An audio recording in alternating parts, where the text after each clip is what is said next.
أعوذ بالله السميع العليم من الشيطان الرجيم.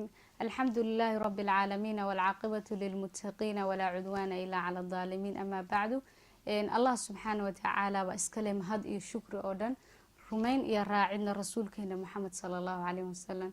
salaan iyo sharaf iyo muunadna waxaa leh dhammaan ummadda Soomaaliyeed meel kasta ay ku nooshahay dunida daafaheeda.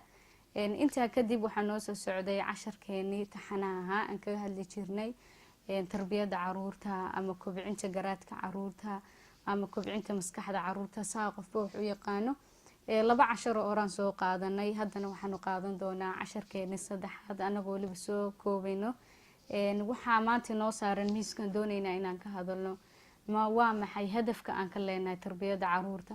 runtii wax markii la qabanayo hadaf baa laga leeyahay. Allah subxaanahu wa ta'aala markuu dadkan abuurayay oo la weydiyo li maxaa dadku abuurisay wuxuu yiri wama khalaqtul jinna wal insa illa liya'budun. hadafka uu ka leeyahay waxa weeye inay caabudaan. marka anagu maxay tahay hadafka aan ka leenahay inaan caruurtayada tarbiyadayno maxaan ugu qasbaynaa tarbiyadayna iyo hadafkii meesha aan doonayna inaan gaarno insha Allah mustaqbalka. aad bay u fara badan tahay hadii la dhaho la tiri ahdaafta laga leeyahay caruurteena inaan wax barno in badan hase ahaatee waxaan ku soo koobaynaa qodobo aad u kooban. number 1 qodobka ugu horeeya waxa weeye ilmahan inaanu ka dhisno caqiidada saxda oo barno caqiidada saxda. ilmaha markuu dhasho wax aqoon ma laho uurkooyis buu ka soo dhacay laakiin ayaa loo baahan yahay in la baro caqiidada saxda tawxiidka diinta islaamka ee wadada toosan fidrada yaa la doonayaa inuu ku hanuuniyo waa waalidka dhalay ilmahan oo murabbiga. marka si aan ilmaheena uga dhisno tarbiyada aan u barno caqiidada saxda ah waa hadafka ugu weyn aanu ka leenahay tarbiyada caruurta. waa in ilmahaga aad ka dhistid hadafka caqiidada saxda ah. maxay tahay horta caqiidada saxda maxay tahay diinta islaamku maxaa isaga loo abuuray inaad ilmihii dhistid ba loo baahan yahay bidcadii khuraafaadkii waxyaalihii oo dhan soo ilmaha iskaga ilaaliyo.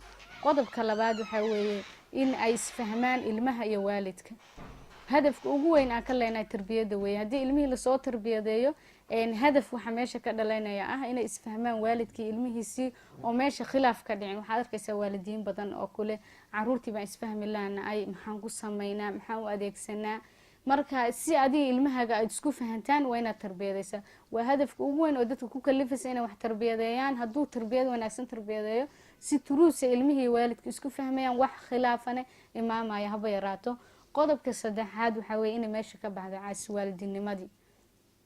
badanka maanta waxa laga cabsanay mushkilada ah caasi waalidinimadii waxaana meesha keenaya waalidkii ilmihii oo na lahayn xiriir dhab ah.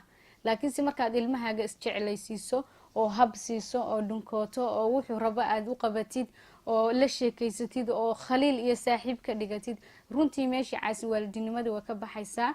ilmihiina baari buu ku noqonay. marka ilmiheena ayaana ka dhigin caasi aanu ka dhigano baari oo soo dhaweysano. marka hadafka ilmaha loo tarbiyadayna waxa ilmaha inuu caasi noqon oo baari uu noqdo waa hadafka saddexaad ee laga leeyahay tarbiyada.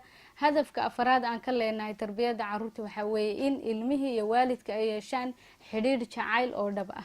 runtii marka ilmahaaga aad la socotid haday noqoto nadaafadiisa haday noqoto cuntadiisa haday noqoto aqoontiisa haday noqoto maskaxdiisa caqligiisa wuxuu ka baahdaa la garab taagantahay haduu guuleysto dhiiri gelinaysid runtii saaxiib ka dhiganaya jacayl dhaban dhexdiina way ka beermayaan oo runtii de wax ka wanaagsan male ilmo iyo waalidkiis oo jacayl dhaba ka beerma. sida hadda ilmaha iyaga u yeelanayaan saaxiib ay jacayl ku beertaan wiilku sidoo kale gabadhi sidoo kale wax kasta u sheeganayaan khaarijka gurigiina ay kala baqayaan. laakiin isku day idinka inaad noqotaan saaxiibkooda iyo khaliilkooda u dhow nolosha say wax ula wadaagaan.